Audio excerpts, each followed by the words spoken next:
నల్గొండ జిల్లా మునుగోడులో పొలిటికల్ జెండాలు కలకలం రేపుతున్నాయి. మంత్రి రాజగోపాల్ రెడ్డి అంటూ జెండాలు వెలిశాయి. మరోవైపు విద్యాశాఖ మంత్రి అంటూ ఏఐ ఫోటో ఒకటి సోషల్ మీడియాలో వైరల్ అవుతోంది. ఈ జెండాలు ఫోటోలు జిల్లాల్లో పెద్ద చర్చనీయాంశంగా మారాయి. అయితే ఈ చర్చపై ఎమ్మెల్యే రాజగోపాల్ రెడ్డి స్పందించడం లేదు. కొంతకాలంగా రాజగోపాల్ రెడ్డిని మంత్రి పదవి ఊరిస్తోంది. కొన్ని సమీకరణాల కారణంగా మంత్రి పదవి దక్కటం లేదు. అయితే ఇప్పుడు సడన్ గా మంత్రి రాజగోపాల్ రెడ్డి అంటూ జెండాలు ఫోటోలు బయటకు రావడంతో ఈసారి మంత్రి పదవి పక్కా కావచ్చు అని స్థానికంగా చర్చ మొదలైంది.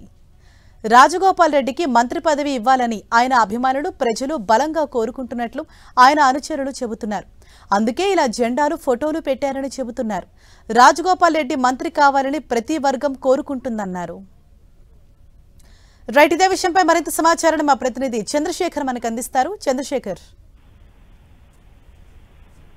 హరీష్, నల్గొండ జిల్లాలో మరోసారి రాజగోపాల్ రెడ్డి చర్చనీయాంశంగా మారిన పరిస్థితి కనిపిస్తా ఉంది. ఇటు జిల్లాలోని మునుగోడులో పలు చోట్ల ఇటు రాజగోపాల్ రెడ్డి మంత్రి రాజగోపాల్ రెడ్డి అని చెప్పి పలు చోట్ల జెండాలు కట్టారు ఆయన అభిమానులు. అదేవిధంగా సోషల్ మీడియాలో కూడా పలు శాఖలు కట్టాయిస్తూ, అంటే ఇటు విద్యాశాఖ మంత్రి రాజగోపాల్ రెడ్డి అంటూ, హోంశాఖ మంత్రి రాజగోపాల్ రెడ్డి అంటూ పలు ఫోటోలను కూడా వైరల్ చేస్తున్న పరిస్థితి కనిపిస్తా ఉంది. సోషల్ మీడియాలో ఈ రెండు, అంటే ఇటు కట్టినటువంటి నియోజకవర్గంలో కట్టినటువంటి జెండాలు, అదేవిధంగా ఇటు ఫోటోలు కూడా సోషల్ మీడియాలో వైరల్ గా మారిన పరిస్థితి కనిపిస్తా ఉంది. గత కొంతకాలంగా ఇటు ప్రభుత్వం ఏర్పడినప్పటి నుంచి కూడా మంత్రి పదవి రాజగోపాల్ రెడ్డికి మంత్రి పదవి దక్కుతుందంటూ ప్రచారం జరిగింది. చాలా సార్లు కూడా అవకాశం వచ్చినప్పటికీ కూడా వివిధ సమీకరణల నేపథ్యంలో ఆయనకు ప్రతిసారి కూడా మొండి ఎదురవుతున్న పరిస్థితి. ఈ నేపథ్యంలో ఆయన గత కొంతకాలంగా ప్రభుత్వం, అదేవిధంగా సీఎం రేవంత్ రెడ్డి టార్గెట్ గా వాయిస్ వినిపిస్తున్న పరిస్థితి కనిపిస్తా ఉంది. అదే తాజాగా కొన్ని ఇటు కొంత సర్దుగా ఉన్నప్పటికీ కూడా తాజాగా ఈ రోజు మరొకసారి ఇటు రాజగోపాల్ రెడ్డి మంత్రి అంటూ విజువల్స్ అంతా కూడా బయటకు రావడంతో